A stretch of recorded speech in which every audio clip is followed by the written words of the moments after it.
Quand Squeezie, je sais pas, met du vernis, c'est un positionnement politique en soi. Ils sont entre eux dans les 5 étoiles, les palaces, en mode des donneurs de leçons comme ça, non. Il y a clairement un front anti-RN qui se développe auprès des people, ça c'est évident. Et il y a aussi des gens qui parlent alors qu'ils sont payés pour faire de la publicité pour des choses.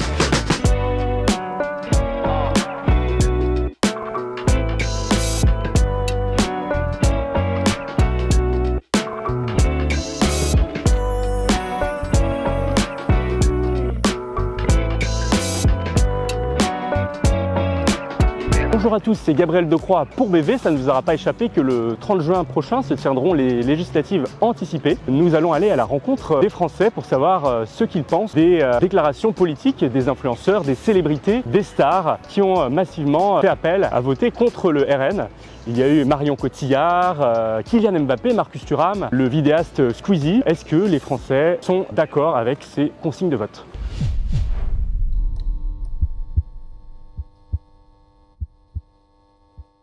Bonjour madame, ces derniers jours, de nombreuses personnalités publiques se sont positionnées, des influenceurs, des chanteurs, des sportifs. Est-ce que vous pensez qu'ils ont eu raison de donner leurs opinions politiques publiquement en appelant à faire barrage au RN ? Pas du tout. Je ne sais pas si elles ont raison de se positionner. Moi, tout à fait. Je suis pas très objective, mais oui, je pense que c'est une bonne chose, parce qu'on peut quand même qualifier ça d'une situation un peu de crise. Donc je pense que c'est bien qu'ils prennent position. Mais oui, je suis contente que même Squeezie, etc. ait pris position. Voilà.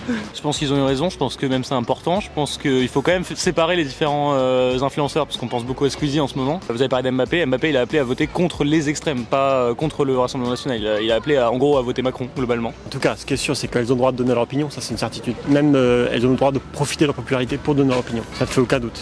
Je pense que ce sont des personnes publiques qui ont tout à fait le droit de dire ce qu'elles pensent.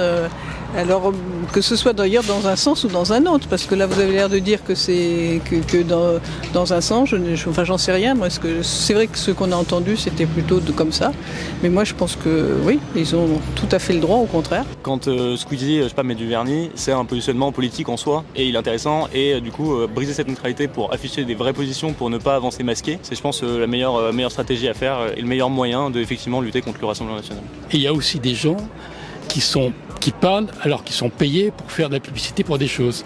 Et il y a une telle confusion que c'est dommage de mélanger les uns et les autres, qu'une des premières choses à faire pour une nouvelle législature, c'est de régler les questions des influenceurs. Voilà.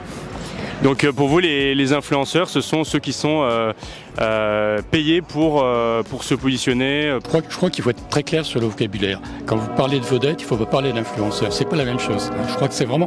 Si on ne règle pas les questions du vocabulaire de façon précise, on va n'importe où, on fait n'importe quoi dans la plus grande confusion. Je pense qu'en tant qu'influenceurs, ils ont tellement de pouvoir sur les gens qu'il faudrait quand même qu'ils mesurent leur portée sur les gens, parce qu'ils peuvent exprimer leur point de vue, mais à ce point-là, vu l'influence qu'ils peuvent avoir, des gens peuvent décider de leur vue politique juste à partir de ce qu'ils ont vu sur Internet. Donc je pense qu'en politique, ce serait quand même mieux que les influenceurs n'expriment pas leur point de vue. Après, il y a clairement un front anti-RN qui se développe auprès des people, ça c'est évident. Qui se constitue, est-ce qu'il est légitime ? Je sais pas. Mais on voit que ce mécanisme-là est de plus en plus modéré, de plus en plus tempéré. On voit Kylian Mbappé qui, évidemment, par exemple, il y a 10 ans, aurait appelé faire barrage au RN, là il dit faire barrage aux extrêmes.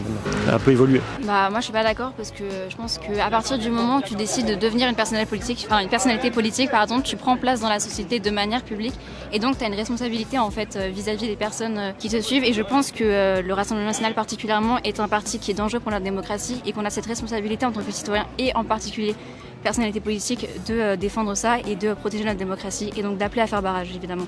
À titre personnel, c'est des références qui ne correspondent pas du tout à ce que les gens revendiquent dans les urnes lors des européennes. Monsieur Mbappé, je voudrais voir ce qu'il vient d'acheter à Barcelone, où il loge. Il a pas à Madrid, oui. Il n'a pas de problème de sécurité. C'est le même style que Villa Montmorency pour Sarkozy. Le train de vie, c'est comme Omar Sy de Las Vegas qui roule en Lamborghini.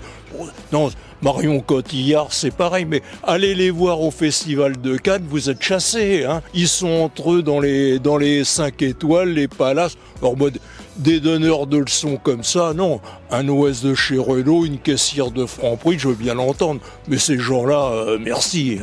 N'oubliez pas de liker, de commenter, de partager et de vous abonner. À très vite sur bvoltaire.fr.